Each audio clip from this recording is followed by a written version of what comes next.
കോന്നി നിയോജക മണ്ഡലം LDF സ്ഥാനാർത്ഥി KU ജനീഷ് കുമാറിന്റെ വാഹന പര്യടനം പുരോഗമിക്കുകയാണ്. വലിയ ആത്മവിശ്വാസത്തിലാണ് ജനീഷ് കുമാർ ഉള്ളത്. അപ്പോൾ ഈ ആത്മവിശ്വാസം എന്ന് പറയുമ്പോൾ ഇത്തവണ മണ്ഡലം നിലനിർത്തും എന്നുള്ളത് തന്നെയാണ്. എന്തുകൊണ്ടാണ് അങ്ങനൊരു ആത്മവിശ്വാസം KU ജനീഷ് കുമാറിന്? നിലനിർത്തും എന്ന് മാത്രമല്ല, കോന്നിയുടെ ചരിത്രത്തിലെ ഏറ്റവും വലിയ ഭൂരിപക്ഷത്തിൽ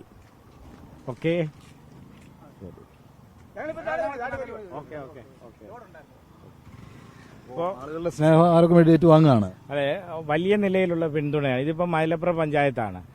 കടന്നു പോകുന്ന വഴികൾ മാത്രമല്ല, സ്വീകരണ പോയിന്റുകൾ വരെ എല്ലാ വിഭാഗം ആളുകളും രാഷ്ട്രീയത്തിനതീതമായി എത്തി വലിയ പിന്തുണയാണ്. കഴിഞ്ഞ 2 തെരഞ്ഞെടുപ്പിലും മത്സരിച്ചപ്പോൾ ലഭിക്കാത്തൊരു പിന്തുണയാണ് ഇത്തവണ ജനങ്ങളുടെ ഭാഗത്തു നിന്നും ഉണ്ടാകുന്നത്. അത് മറ്റൊന്നും കൊണ്ടല്ല, കോന്നിക്കുണ്ടായിട്ടുള്ള മാറ്റം വളരെ വലിയ മാറ്റമായിരുന്നു. കോന്നിയുടെ വികസന കാര്യങ്ങൾ അത് തുടരണമെന്ന് ഈ നാട് ആഗ്രഹിക്കുന്നുണ്ട്. അതിവേഗം അത് തുടരണം. ആ താല്പര്യത്തിന്റെ അടിസ്ഥാനത്തിൽ കക്ഷി രാഷ്ട്രീയത്തിന് അതീതമായിട്ടുള്ള പിന്തുണയാണ് ലഭിച്ചുകൊണ്ടിരിക്കുന്നത്. ഈ തെരഞ്ഞെടുപ്പിൽ കോന്നിയുടെ ചരിത്രത്തിലെ ഏറ്റവും വലിയ ഭൂരിപക്ഷത്തിൽ വിജയിക്കും. ഇപ്പോൾ എതിർ സ്ഥാനാർത്ഥി UDFന്റെ സതീഷ് കൊച്ചുപറമ്പിൽ, UDFിനകത്ത് തന്നെ സ്ഥാനാർത്ഥിത്വവുമായി ബന്ധപ്പെട്ടുകൊണ്ട് അവർക്കിടയിൽ പലതരത്തിലുള്ള പ്രശ്നങ്ങൾ ഉണ്ടായിട്ടുണ്ട്. അത് ഏതെങ്കിലും തരത്തിൽ ഗുണം ചെയ്യുമെന്ന് ജനീഷ് കുമാർ കരുതുന്നുണ്ടോ? അതിനുമപ്പുറത്തേക്ക് കോന്നി എന്ന് പറയുന്നത് BJPയുടെ ഒരു A ക്ലാസ് മണ്ഡലമായിട്ട് മുൻകാലങ്ങളിൽ കണ്ടിട്ടുള്ളതാണ്. പക്ഷേ ഇപ്പോഴത്തെ അവരുടെ സ്ഥാനാർത്ഥി ഇവിടെ BDJസിനാണ് കൊടുത്തിരിക്കുന്നത്. അപ്പോൾ അത്തരം ഘടകങ്ങളൊക്കെ ജനീഷ് കുമാറിന് LDFന് അനുകൂലമായി വരുമെന്ന് കരുതുന്നുണ്ടോ? തീർച്ചയായിട്ടും ഒരുപാട് ഘടകങ്ങൾ ഈ തെരഞ്ഞെടുപ്പിൽ അനുകൂലമാണ്. കാരണം സ്ഥാനാർത്ഥിയെ നിശ്ചയിക്കാനുള്ള അധികാരമൊക്കെ രാഷ്ട്രീയ പാർട്ടികൾക്കുണ്ട്. പക്ഷേ മണ്ഡലത്തിന്റെ സ്വഭാവവും മണ്ഡലത്തിലെ കാര്യങ്ങളുമൊക്കെ അറിയാവുന്ന ആളുകളെ നിശ്ചയിക്കണമെന്നുള്ളത്, രാഷ്ട്രീയ പാർട്ടികൾ നിശ്ചയിക്കണമെന്നുള്ളത് ഒരു സാമാന്യ മര്യാദയാണ്.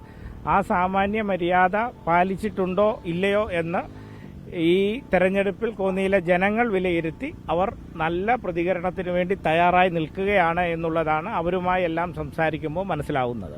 LDFന്റെ ഈ 140 സീറ്റുകളിൽ LDF തന്നെ പറയുന്നത് ഞങ്ങൾ 3ാം ഭരണത്തിലേക്ക് പോകും. അപ്പോഴും ഏറ്റവും ഷുവർ പറയുന്നത് കോന്നി സീറ്റാണ്. എന്തുകൊണ്ടാണ് LDFന് അങ്ങനൊരു ആത്മവിശ്വാസം ഈ വികസനത്തിനപ്പുറത്തേക്ക് പറയാനുള്ളത്? ഒരുപാട് ഘടകങ്ങളുണ്ട്. അതിൽ ഏറ്റവും പ്രധാനപ്പെട്ടത് ഡെവലപ്മെന്റ് തന്നെയാണ്. അതോടൊപ്പം തന്നെ ഈ നാട്ടിലെ ജനങ്ങളുടെ ജീവൽ പ്രശ്നങ്ങളിൽ കഴിഞ്ഞ 6.5 വർഷവും അവർക്കൊപ്പം ഉണ്ടായിരുന്നു. അതിന്റെ ഭാഗമായി വലിയ ഒരു അംഗീകാരം അതിന്റെ ഭാഗമായി ലഭിച്ചിട്ടുണ്ട്.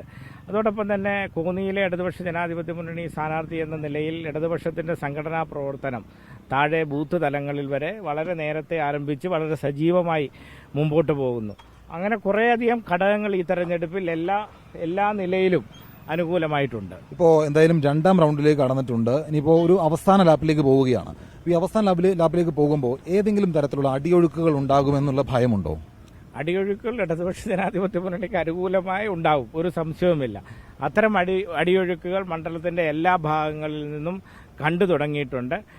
ഈ തെരഞ്ഞെടുപ്പിൽ ഞാൻ സൂചിപ്പിച്ചല്ലോ, ഇടതുപക്ഷ ജനാധിപത്യ മുന്നണി വിജയിക്കാൻ പോകുന്നത് വലിയ മാർജിനിലായിരിക്കും. ജനങ്ങളുടെ മനസ്സിൽ അവർ ഉറപ്പിച്ചു കഴിഞ്ഞു.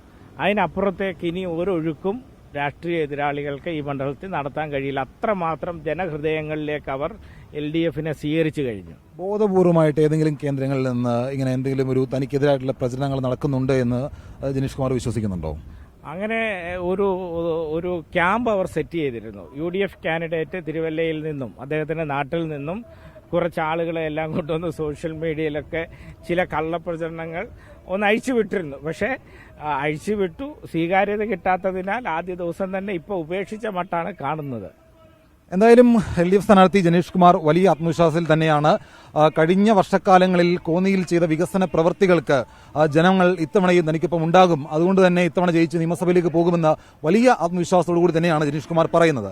സഞ്ജയ് ഇക്ബാലിനൊപ്പം ഷിജോ കുര്യൻ, 24.